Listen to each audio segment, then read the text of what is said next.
A las 6 de la mañana de este jueves entran ya en vigor las medidas adoptadas por el gobierno para hacer frente a la pandemia del coronavirus que afecta al país. Hasta este miércoles, 34 personas han dado positivo al COVID-19 y otras 2 ya han fallecido. Con lo que las cifras aumentaron. Los fallecidos se contagiaron en el extranjero, dijo el ministro de Salud, el doctor Rafael Sánchez Cárdenas. Las principales medidas dispuestas por el presidente Danilo Medina en este periodo son, vamos a decirles algunas: el cierre de la frontera por aire, mar y tierra. Esto indica que solo entrarán aviones y barcos que permitan el abastecimiento de suministros al país, así como los aviones ferry para que los extranjeros salgan del país, es decir, esos europeos, asiáticos, norteamericanos, canadienses, de cualquier nacionalidad que se encuentren en el país, puedan regresar a su tierra gracias a estas facilidades que dará el gobierno dominicano. La suspensión de la docencia hasta el 13 de abril es otra de las medidas, cese de los espectáculos públicos, suspensión de las actividades comerciales, excepto los establecimientos como colmados, supermercados, estaciones de expendio de combustibles, farmacias, laboratorios, centros médicos, entre otros.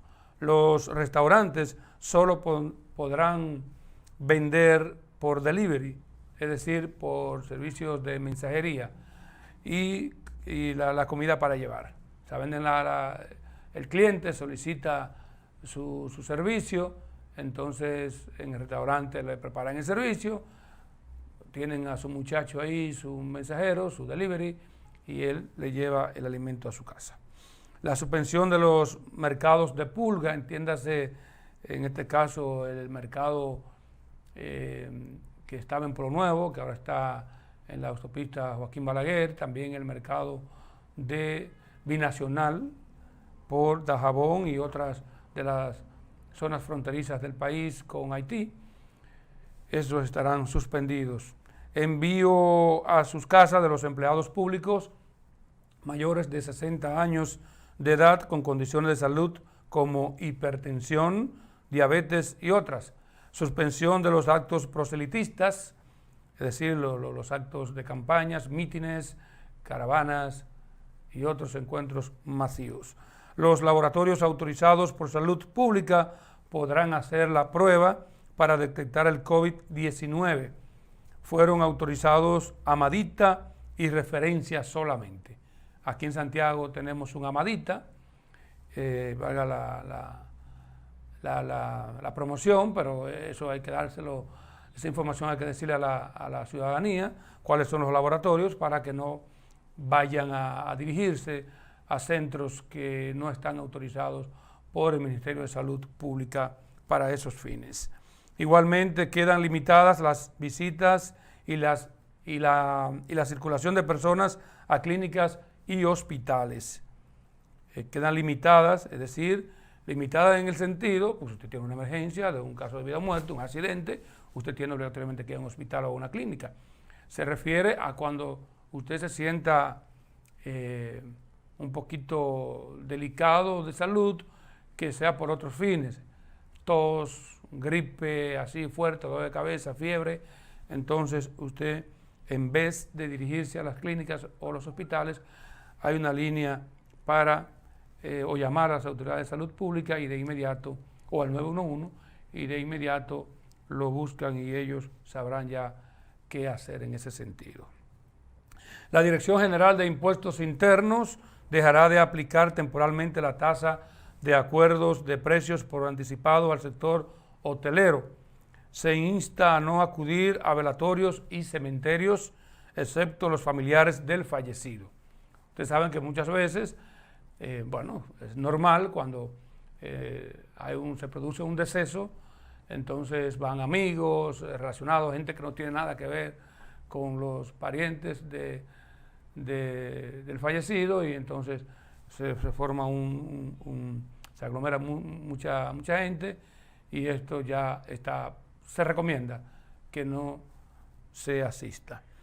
El mandatario también dispuso que la Policía Nacional, el Ministerio de Salud y otras autoridades competentes velen por el cumplimiento de estas medidas, las cuales consideró extraordinarias, pero necesarias en el momento en que vivimos. O sea, son extraordinarias, son extrañas, son raras, son muy, diríamos, estrictas.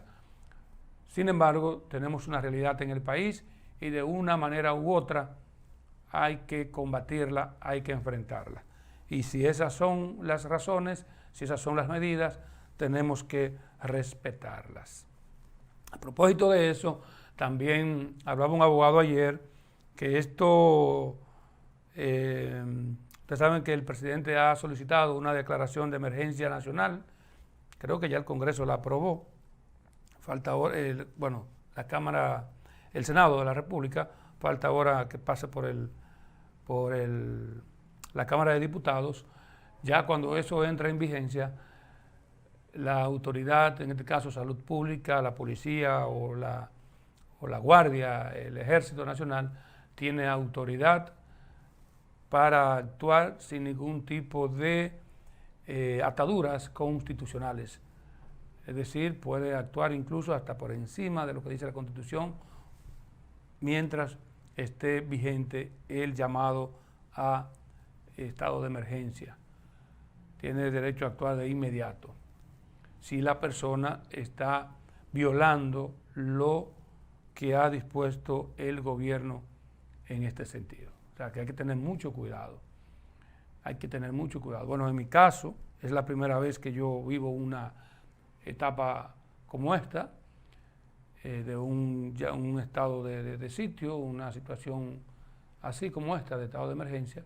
Es la primera vez y para muchos, imagino también, que es la primera experiencia en este particular. Así que esas son de las medidas que ya comienzan hoy a entrar en vigencia. En su discurso, Danilo Medina también anunció, como le reitero, al Congreso Nacional de la solicitud de aprobación de estado de emergencia. Ayer, miércoles, el Senado aprobó la iniciativa y en vez de 15 días, como pidió el mandatario, le otorgó 25 días. El Senado le otorgó 25 días. Yo creo que de 25 días es demasiado. Ahora falta saber si la Cámara de Diputados aprueba esta solicitud también con 25 días. Me parece que 25 días es demasiado tiempo. Demasiado tiempo porque usted sabe que por cualquier cosa, una situación, usted puede caer preso y sería un poquito complicado este asunto. No hemos vivido eso, muchos, esta cuestión de un estado de sitio y es complicado.